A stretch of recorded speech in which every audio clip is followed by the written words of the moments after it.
Allagadda MLA Rayalaseema నానిగారితో నా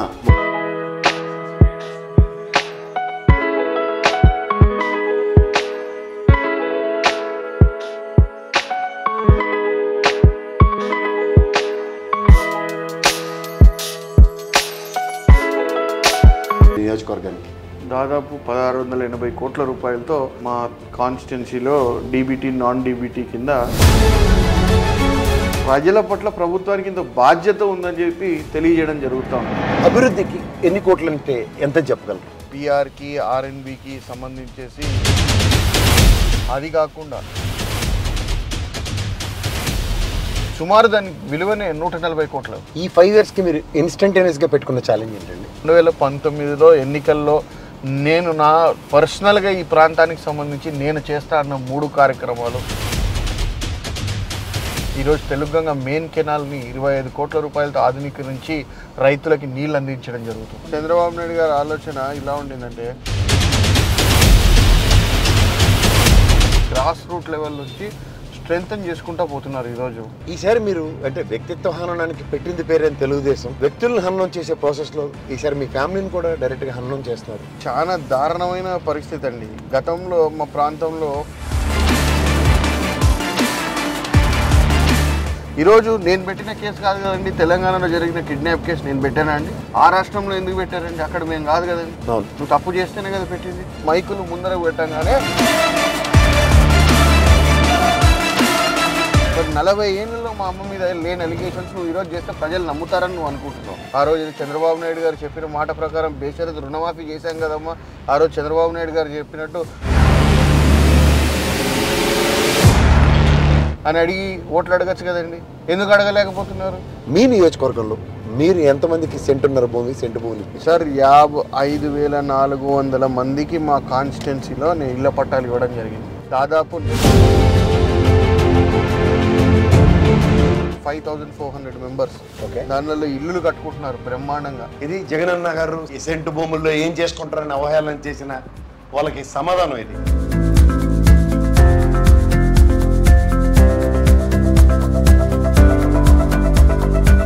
31 లక్షల మందికి రాబోయే రోజుల్లో జగన్మోహన్ రెడ్డి గారు చేయబోతున్నది ఒకసారి చూడండి మీరే. ఎంత ఖర్చు పెట్టి ఇల్లు కొన్నావు? అంత గట్టిగా చెప్తున్నావు. సెంటు భూమిలో బాత్రూమ్ కూడా రాదంటే బెడ్రూమ్ బాత్రూమ్ కూడా వేసి చూపించాడు లబ్ధిదారుడు. అంటే ఇల్లు ఇచ్చారని ఫ్యాన్ కేస్తావు.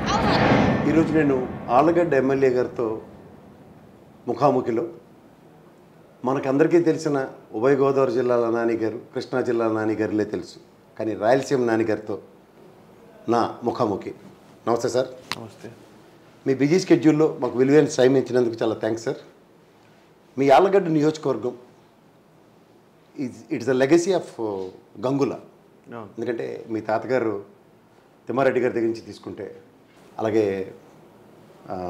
మీ పెద్దనాన్నగారు, అలాగే మీ నాన్నగారు, ఈ లెగసీలో ఆయన అడుగుజాడల్లోనే మీరు నడుస్తున్నారని కన్విన్స్ అయిన తర్వాత నేను మీ నియోజకవర్గానికి వచ్చాను.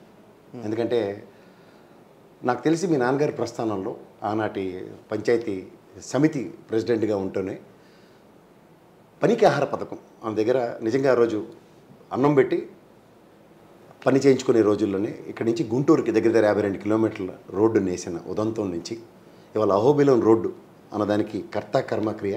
తర్వాత జగన్మోహన్ రెడ్డి అడుగుజాడల్లో ఏదైతే ముఖ్యంగా విద్యా ప్రమాణాలకి, హ్యూమన్ డెవలప్మెంట్కి, హ్యూమన్ ఇన్ఫ్రాస్ట్రక్చర్కి ఎక్కువ ఎంఫసైజ్ చేస్తూ ప్రయారిటైజేషన్ ఇచ్చిన ఈ ముఖ్యమంత్రి అడుగుజాడలు నడుస్తున్న రాయలసీమ నాన్నగారికి విలువైన సమయాన్ని నేను తీసుకుంటూ అభివృద్ధి, సంక్షేమం అన్న దాని మీద నా ప్రశ్నావళి ఉంటుంది. ముఖ్యంగా మీరు చేసిన అభివృద్ధి మీరు చెప్పేదానికన్నా వాస్తవానికి దగ్గరగా ప్రజలకు చూపిద్దామని. రెండోది ఈ సంక్షేమం అన్న దాని మీద మీ కన్వెన్షన్ ఏంటి అన్న దాని మీద నా ఇది. ఎంత సంక్షేమం చేశారు మీ నియోజకవర్గానికి? దాదాపు 1680 కోట్ల రూపాయలతో ఇప్పటివరకు మా కాన్స్టిట్యున్సీలో డీబీటీ నాన్ డీబీటీ కింద సంక్షేమం కింద ప్రజలకి డబ్బు నేరుగా లబ్ధిదారులకి అందజేయడం జరిగింది. వివిధ పథకాల కింద ప్రభుత్వం ఏదైతే తీసుకొచ్చిందో వాటన్నిటిలో కూడా వాళ్ళకి అందజేయడం జరిగింది. ఇది పెద్ద ఎత్తున ఎప్పుడు లేని విధంగా ఈరోజు సంక్షేమం అనేది అందించడం జరిగింది.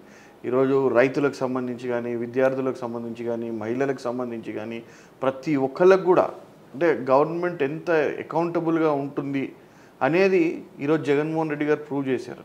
గతంలో రాజశేఖర రెడ్డి గారు ముఖ్యమంత్రి అయినప్పుడు అప్పటి వరకు ప్రభుత్వాలు అంటే ఏదో 5 ఏళ్ళకి ఒకసారి రాజకీయ నాయకులు వస్తారు, చేస్తారు, ఏవో హామీలు ఇస్తారు, దానిలో వాళ్ళకి వీలైనవి చేస్తారు, వీలు కానివి చేయరు, లేదన్నా ఉంటే ఉచిత బియ్యం ఇవ్వడం, అంటే ప్రజలంటే ఏదో మినిమం ఇది ఇచ్చేసి చేతులు దులుపుకుంటే పరిస్థితుల నుంచి రాజశేఖర రెడ్డి గారు వచ్చిన తర్వాత విద్య మన బాధ్యతే, వైద్యం మన బాధ్యతే, వాళ్ళకి పెన్షన్లు ఇవ్వడం మన బాధ్యతే, ప్రభుత్వానికి బాధ్యతలు అన్నీ ఉన్నాయని చెప్పేసి ఆ రోజు రాజశేఖర రెడ్డి గారు గుర్తు చేయడం జరిగింది. ప్రజల్లోకి ఆ అవేర్నెస్ తీసుకురావడం జరిగింది.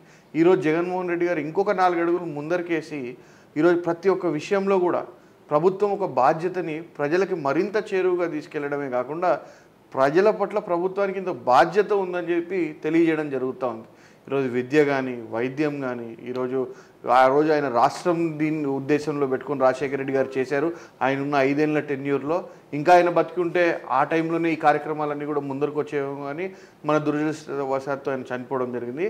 కానీ ఈరోజు జగన్మోహన్ రెడ్డి గారు, రాజశేఖర రెడ్డి గారు ఆలోచనలు తీసుకొని ఇంకొక 4 అడుగులు ముందరికేస్తూ గ్రామ స్థాయిలో కూడా విద్యని, పేద పిల్లలకి మంచి విద్యను అందిస్తూ, వైద్యాన్ని అందిస్తూ, ఆడవాళ్ళకి చేయూత పథకాల కింద కానీ, ఇంకో పథకం కింద కానీ వాళ్ళకి డబ్బు అందిస్తూ, వాళ్ళకి ఒక అన్నగా నిలబడుతూ, ఒక తమ్ముడుగా వాళ్ళ వెంట నిలబడుతూ ప్రతి ఒక్క కార్యక్రమాన్ని, అంటే ఈరోజు వాలంటీర్స్ని పెట్టి పెన్షన్లు ఇంటికి తీసుకెళ్ళి ఇప్పించడం కానీ ప్రతి ఒక్కటి, అంటే ప్రభుత్వం ఇంత జమేదారిగా ఉండాలా ప్రజలకి అనేది ఈరోజు జగన్మోహన్ రెడ్డి గారు ప్రూవ్ చేయడం జరిగింది. గంగుల వారసత్వాన్ని నిలబెట్టుకున్న ఒక యువ నాయకుడిగా, మీ అధినాయకుడు అడుగుజాడలో నడుస్తున్న ఒక ఆళ్లగడ్డ ఎమ్మెల్యేగా నియోజకవర్గానికి మీరు ఎంత పర్సెంటేజ్ టైం ఇస్తున్నారు, ఫ్యామిలీకి ఎంత టైం ఇస్తున్నారు? నేను ఒక ఉదంతం నాకు తెలిసింది, నా నోటీస్లోకి వచ్చింది. మీకు I think you blessed with a baby. అవును, I have 2 kids. Recently last year you blessed with a baby. Yeah. పొద్దున్న మధ్యాహ్నం 11కో 12కో బయలుదేరి సాయంత్రం 4 o'clock రీచ్ అయ్యారన్నమాట. అంత టైం మీకు ఫ్యామిలీ కన్నా నియోజకవర్గం అంత ఇంపార్టెంటా? అంటే మనకున్న పనులు బట్టి మనం దాన్ని ప్రయారిటైజ్ చేసుకునే దాన్ని బట్టి ఉంటుంది. ఇప్పుడు నా సెకండ్ సన్ ఆల్మోస్ట్ వాడు లాస్ట్ ఇయర్ January 25th, అంటే 2023 January 25th పుట్టాడు. అప్పటి నుంచి మనకి ఎలక్షన్స్ దగ్గర రావడము, మాకు గడప గడప ప్రోగ్రామ్ రిగరస్గా చేయడము, మధ్యలో ఎమ్మెల్సీ ఎలక్షన్స్ రావడం, వీటన్నిటితో ఇప్పుడు ఇన్ఫ్యాక్ట్ ఒక 2-3 months అయింది నేను వాడితో టైం స్పెండ్ చేయడం. అందులో మళ్ళీ ఎలక్షన్లు రావడము, ఇప్పుడు ఎలక్షన్లు వచ్చిన తర్వాత మొన్నటి వరకు కూడా వాడు హైదరాబాద్లో ఉండినాడు, ఇప్పుడు నా దగ్గరికి వచ్చి ఉంటా ఉన్నాడు. ఈ మధ్య ఒక 15-20 days నుంచి నేను వాడితో టైం స్పెండ్ చేయడం జరుగుతూ ఉంది నా కొడుకుతో. అంటే ఇప్పుడు మనం తీసుకున్న ఛాలెంజ్ని కూడా, ఇప్పుడు మీరు అన్నట్టు గంగుల ఫ్యామిలీ లెగసీని కూడా నిలబెట్టాలా. నిలబెట్టలేనప్పుడు తీసుకోకూడదు. తీసుకున్నాం కాబట్టి కష్టమా నష్టమా దాన్ని నిలబెట్టే విధంగా ఎంత పెయిన్ ఉన్నా తీసుకొని చేయాలనేది మా ఆలోచన తప్పితే ఏదో వచ్చింది మనం చేసాము అయిపోయింది అన్నట్లు ఉండకూడదు. నేను చూసింది కూడా గంగుల ఎవరైతే మీ తిమ్మారెడ్డి గారు, మీ తాతగారు ఏదైతే ఉన్నారో ఆయన కూడా కుటుంబం కన్నా ఎక్కువ నియోజకవర్గానికే ప్రయారిటైజేషన్ ఇచ్చిన ఉదంతంలో కంటిన్యూషన్ మీ పెద్దనాన్నగారు కానీ అండ్ మీ నాన్నగారు కానీ ఇప్పుడు మీ ఎరా నడుస్తుంది. మీ గంగుల కుటుంబానికి ఒక గొప్ప ఘనత ఉంది. ఎందుకంటే దేశ ప్రధాని కోసం త్యాగం చేసిన, నియోజకవర్గ ప్రయోజనాలు పరిరక్షించినంత ఉదంతం ఉంది. ఎందుకంటే ఒక దేశ ప్రధాని ఇక్కడ ప్రాతినిధ్యం వహిస్తే ఈ నియోజకవర్గం ఎంత డెవలప్ అవుతుందన్న ప్రాతిపదిక మీద మీ పెద్దనాన్నగారి త్యాగం మరోలేనిది. అది గంగుల లెగసీలోనే ఉందా? అవును, ఖచ్చితంగా. ఈరోజు ఆయన ఆ రోజు రాజీనామా చేసినందువల్లనే ఈరోజు ఆ రోజుల్లోనే 92 ఆ టైంలోనే నంద్యాల రైల్వే బ్రాడ్ గేజ్ అవ్వడం జరిగింది. ఈరోజు కుందులో ఆ రోజే వాటర్ స్కీమ్స్ అన్నీ కూడా డెవలప్ అవ్వడం జరిగినాయి. దాని తర్వాత ఆ రోజే నూనెపల్లె ఫ్లైఓవర్ అన్నీ కూడా కట్టడం జరిగింది. ఇవన్నీ కూడా ఆ రోజు ఆయన దృష్టిలో పెట్టుకొని ఆయన చేయడం జరిగింది. ఆ రోజుల్లోనే మా పెద్దనాన్న ఎప్పుడైతే రిజైన్ చేసి పివి నరసింహారావుకి టికెట్ ఇచ్చారో నంద్యాల జిల్లా కావాలని, సపరేట్ జిల్లా కావాలని ఆ రోజు అడగడం జరిగింది. కానీ దురదృష్టవశాత్తు ఆ రోజు ఉన్న కారణాలు ఏంటో మనకు తెలియదు, కానీ ఆ రోజు చేయలేకపోయారు. చేసింటే ఇంకా ఎక్కువ డెవలప్మెంట్ చేసుకోవడానికి అవకాశం ఉండేది ఆ రోజు మాకు. అంటే గంగుల అనే బ్రాండ్కి, అంటే ఫ్యామిలీ బ్రాండ్కి నియోజకవర్గం శాశ్వత ప్రయోజనాలు అన్న ప్రాతిపదిక మీదే 10 అడుగులు ముందుకెళ్ళే దగ్గర మీరు కూడా నియోజకవర్గానికి మీ 5 ఏళ్ల టెన్యూర్లో ఏం చేశారన్నది ప్రజలకు చూపించదలుచుకున్నాను నేను. ఎందుకంటే త్యాగాల పునాదుల మీద ఏర్పడిన మీ ఫ్యామిలీ ప్రస్థానంలో, రాజకీయ క్షేత్రంలో నియోజకవర్గం పట్ల మీకున్న కన్సర్న్ కానీ, మీ నాన్నగారు మీ ఫ్యామిలీస్ని పరిరక్షించుకోవడానికి మాత్రమే తాత్కాలికంగా తెలుగుదేశంకి వెళ్ళిన ఉదంతంలో ఇప్పుడు జగన్మోహన్ రెడ్డి గారి మీద ఉన్న మీకున్న కమిట్మెంట్, రాజశేఖర రెడ్డి గారి మీద ఉన్న గౌరవంతో జగన్మోహన్ రెడ్డి గారు కూడా మీ ఫ్యామిలీకి అంత రెసిప్రొకేటివ్ యాటిట్యూడ్లో ఆయన చూపించిన ఉదంతం, ఔదార్యం, మీ నాన్నగారికి ఎమ్మెల్సీ ఇవ్వడం, తదనంతరం మీకు ఎమ్మెల్యేగా ఇవ్వడం, తర్వాత మీరు చిత్తశుద్ధితో నియోజకవర్గంలో మీరు చేసిన పనులు ప్రజలకు పరిచయం చేద్దాం. గ్రౌండ్లోకి వెళ్దామా? తప్పకుండా పదండి.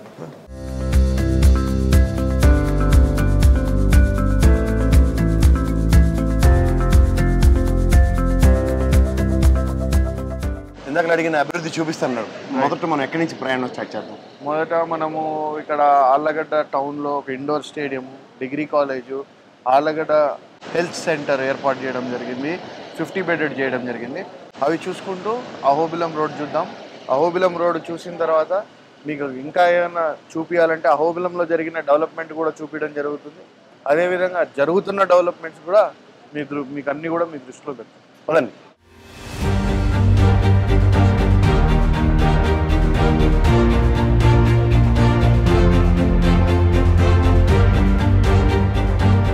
$1670 కోట్ల సంక్షేమం చేసిన మీరు అభివృద్ధికి ఎన్ని కోట్లు అంటే ఎంత చెప్పగలరు? అభివృద్ధికి దాదాపు మేము పిఆర్కి ఆర్ఎన్బికి సంబంధించేసి దాదాపు ఒక 200 కోట్లు పైచిలకు రోడ్లకి. అది కాకుండా సచివాలయాలకి నాకు దాదాపు 91 సచివాలయాలు, దాంట్లో 10 సచివాలయాలు ఆళ్ళగడ్డ టౌన్లో ఉన్నాయి. ఈ 10 సచివాలయాలకు వచ్చేసి 50 లక్షల రూపాయలు ప్రతి సచివాలయానికి కూడా ముఖ్యమంత్రి గారు స్పెషల్గా శాంక్షన్ చేయడం జరిగింది. ఇది ఒక 5 కోట్ల రూపాయలు. మిగిలిన 81 సచివాలయాలకు కలిపేసి దాదాపు 16 కోట్ల రూపాయలు. ఇవి కాకుండా మొన్న ఎన్ఆర్జిఎస్లో ప్రతి మండలానికి కూడా ఒక 60 లక్షల రూపాయలు. అంటే ఇట్లా అభివృద్ధికి చాలా ఖర్చు పెట్టినాం. ఇదే కాకుండా ఇప్పుడు ఎలక్ట్రిసిటీ డిపార్ట్మెంట్ మా ఆళ్ళగడ్డ తాలూకాలో ఒక 132 kV సబ్స్టేషన్ శాంక్షన్ చేయడం జరిగింది. ఆ 132 kV సబ్స్టేషను సుమారు దాని విలువనే 140 కోట్లు అవుతుంది. అదేవిధంగా ఈరోజు హాస్పిటల్స్ మీద ఆళ్ళగడ్డ ఇప్పుడు మేము ఏదైతే 50 బెడెడ్ హాస్పిటల్ తయారు చేసామో దాని ఇనిషియల్ కాస్ట్ 4 కోట్ల రూపాయలు. మళ్ళీ దానికి ఈరోజు 8 కోట్ల రూపాయలు అదనంగా మళ్ళీ శాంక్షన్ చేయించి చేయడం జరుగుతూ ఉంది. అర్బన్ హెల్త్ సెంటర్స్, అదేవిధంగా సచివాలయాలు, ఆర్బీకేలు, ఇవన్నీ కూడా అభివృద్ధిలో భాగం. ప్రతి డిపార్ట్మెంట్ వైజ్ తీసుకుంటే దాదాపు ఒక 1000 కోట్ల పైన 1000 కోట్లు దగ్గరగా మనం సంక్షేమం కూడా చేయడం జరిగి ఉంటుంది. అంటే మీరు ఇప్పుడు ఈ సంక్షేమం అనే ప్రాసెస్లోను నియోజకవర్గం పట్ల మీకున్న ఈ కమిట్మెంట్ వీటిలన్నిటి ప్రాసెస్లో ఈ 5 ఇయర్స్కి మీరు ఇన్స్టంటేనియస్గా పెట్టుకున్న ఛాలెంజ్ ఏంటండి? ఈ 5 ఇయర్స్కి నేను యాక్చువల్గా 2019లో ఎన్నికల్లో నేను నా పర్సనల్గా ఈ ప్రాంతానికి సంబంధించి నేను చేస్తా అన్న 3 కార్యక్రమాలు, ముఖ్యంగా రైతులకి పూర్తి స్థాయిలో నీళ్ళు అందిస్తానని చెప్పడం జరిగింది. అదేవిధంగా తెలుగంగ కాలువ ఏదైతే వర్కులు 2008లో దివంగత ముఖ్యమంత్రి రాజశేఖర రెడ్డి గారి హయాంలో ఆగిపోయినాయి, అవి ఆ కాంట్రాక్టర్ ఆర్బిట్రేషన్కి వెళ్ళడం వల్ల అదంతా కోర్టులో పెండింగ్ ఉండి తర్వాత వచ్చిన ఏ ప్రభుత్వం మీద కూడా దాని మీద శ్రద్ధ సాధించకపోవడం వల్ల ఆ వర్కులన్నీ కూడా పెండింగ్లో ఉండిపోవడం జరిగింది. దాని విషయాన్ని అసెంబ్లీలో లేవనెత్తిన తర్వాత ముఖ్యమంత్రి గారు దాని మీద ప్రత్యేక శ్రద్ధ తీసుకొని కావాల్సిన అధికారులకి ఆదేశాలు ఇచ్చి ఆ వర్కులన్నీ కూడా క్లోజ్ చేపించడం వల్ల ఈరోజు తెలుగంగ మెయిన్ కెనాల్ని 25 కోట్ల రూపాయలతో ఆధునీకరించి రైతులకి నీళ్ళు అందించడం జరుగుతుంది. అదేవిధంగా ఆళ్ళగడ్డ ఈ హెడ్ క్వార్టర్లో ఒక డిగ్రీ కాలేజ్ లేదు, గవర్నమెంట్ డిగ్రీ కాలేజ్ తెస్తామని చెప్పడం జరిగింది. డిగ్రీ కాలేజ్ తేవడం జరిగింది. అదేవిధంగా ఆళ్ళగడ్డ 50 పడకల ఆసుపత్రిని తెస్తామని చెప్పడం జరిగింది. ఆ 50 పడకల ఆసుపత్రి చేయడం జరిగింది. ఇది ముఖ్యంగా 2019లో నేను ప్రజలకి నీ అధికారంలోకి వస్తే చేస్తా అన్న కార్యక్రమాలు ఇవన్నీ కూడా పూర్తి చేయడం జరిగింది. అదేవిధంగా మీకు తెలుసు రాష్ట్రం అంతా కూడా పెద్ద ఎత్తున సంక్షేమం, అంటే పర్సనల్గా కంటే రాష్ట్రం మొత్తాన్ని కూడా ఒక దీంట్లో చూసుకొని ఒక యూనిట్ కింద తీసుకొని ముఖ్యమంత్రి గారు ఏ విధంగా అయితే మనకు సంక్షేమ పథకాలు అందించారో ఆ విధంగా ఎక్కడ కూడా నిష్పక్షపాతంగా, ఎక్కడ కూడా వర్గాలకి, పార్టీలకి, కులాలకి, మతాలకి అన్నిటికీ అతీతంగా ఈరోజు సంక్షేమ పథకాలు ప్రతి గ్రామంలో ప్రతి వాళ్ళకు కూడా అందించడం జరిగింది. ఓకే, మీకు జగన్మోహన్ రెడ్డి గారితో సత్సంబంధాలు ఏ విధంగా ఉన్నాయో నేను మొన్న నంద్యాల రోడ్ షోలో కూడా నేను కూడా ప్రత్యక్షంగా చూడడం జరిగింది. సో ఆ ఉదంతంలో మీరు ప్రత్యేక శ్రద్ధ మీ నియోజకవర్గం పట్ల మీరు తీసుకుంటున్న దానికి ఏమైనా ఎక్కువగా నిధులు తీసుకోవడంలో సక్సెస్ చూసారా మీరు? ఖచ్చితంగా. ఇప్పుడు నేను చెప్తున్నాను కదా, ఈరోజు జగన్మోహన్ రెడ్డి గారు నేను ఆళ్ళగడ్డ మున్సిపాలిటీ గురించి వెళ్ళి అడిగినప్పుడు, సార్ ఈ విధంగా మాకు సమస్య ఉంది, 2 గ్రామాలు 2 పంచాయతీలు కూడా ఈ మున్సిపాలిటీ పరిధిలో కలవడం జరిగింది, డెవలప్మెంట్కి ఇబ్బంది జరుగుతుంది సార్, కొద్దిగా మనకి అడిషనల్గా ఫండ్స్ కావాలంటే ఆయన ఇమ్మీడియట్గా మీకు స్టేజ్ వైజ్ ఇస్తాను, స్టెప్ వైజ్ ఇస్తాను, ఒకటేసారి అంతా ఇచ్చినా మీరు కంప్లీట్ చేయలేరు అని చెప్పేసి స్టెప్ వైజ్ కింద ప్రతి సచివాలయానికి నాకు ఈరోజు 50 లక్షల రూపాయలు ఇవ్వడం జరిగింది. 50 లక్షల రూపాయలు ప్రతి సచివాలయానికి ఈరోజు ఆలగడ్డ టౌన్లో ఇవ్వడం జరిగింది. సో ఆయన ప్రత్యేకంగా ఆయన ఒక దృష్టి సాధించినట్టే కదా, ఆయన దృష్టిని ఆలగడ్డ మీద సాధించడానికి మేము చేసిన ప్రయత్నంలో సఫలీకృతం అయినట్టే కదా. సో అంచేత మీరు చాలా ధీమాగా ఉన్నారు. ఎస్.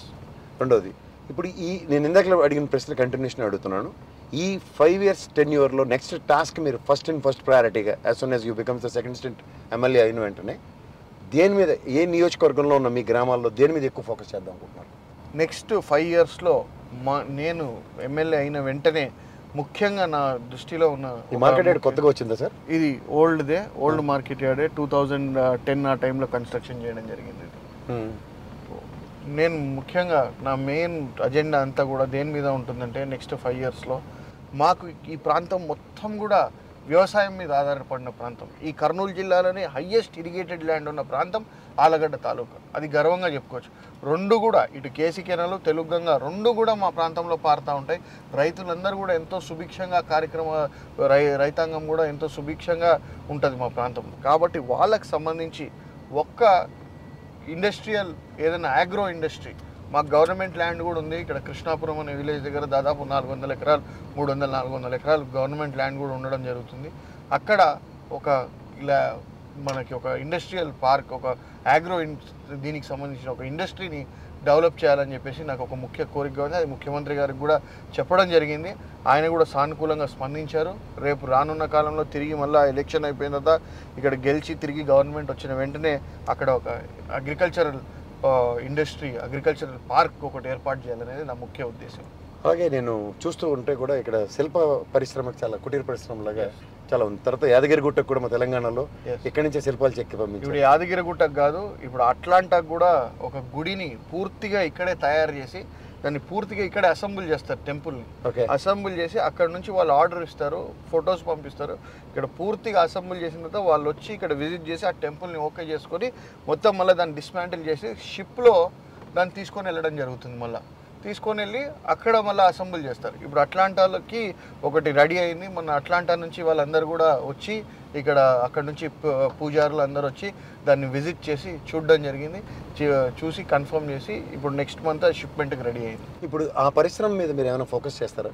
ఖచ్చితంగా. వాళ్ళకంటూ ఎప్పుడూ లేని విధంగా ఆ విశ్వబ్రాహ్మణులకి ఒక కార్పొరేషన్ డైరెక్టరు మన ప్రభుత్వంలో మనం ఇప్పించడం కూడా జరిగింది. రెండోది, వాళ్ళకి చేయాల్సింది ఇంకా చాలా ఉంది. మన ముఖ్యమంత్రి గారు వచ్చినప్పుడు కూడా క్లియర్గా ఆయనకు కూడా ఎక్స్ప్లెయిన్ చేయడం జరిగింది ఈ విషయాలన్నీ కూడా. ఆయన కూడా వాళ్ళకి ఖచ్చితంగా ఒక ఏరియా ఏర్పాటు చేయాలా డిస్ప్లేకి ఖచ్చితంగా. అంటే ఇలా ఆలగడ్డ లోపలికి వస్తేనే కాదు, హైవేలో కూడా ఒక డిస్ప్లే ఏరియాని ఏర్పాటు చేయించుకొని వాళ్ళకి ఏదన్నా అక్కడ డిస్ప్లే చూసుకోవడము, ఎవరన్నా కావాలన్న వాళ్ళు ఇక్కడ విజిట్ చేయడానికి అనుకూలంగా ఉండే విధంగా ఒకటి చేయడము, వాళ్ళకి కూడా కొద్దిగా ల్యాండ్ ఎక్కడైనా ఏర్పాటు చేయించేసి పూర్తిగా అంటే వాళ్ళ వర్క్షాప్స్ అన్నీ కూడా అక్కడ ఉండే విధంగా డస్ట్తో టౌన్లో ప్రాబ్లం లేకుండా చేయాలనేది నా ముఖ్య ఉద్దేశం వాళ్ళ మీద. ఇది ఇప్పుడు దీన్ని టాప్ ప్రయారిటైజేషన్ పెట్టుకొని చేయబోతున్నారు. Thank you sir.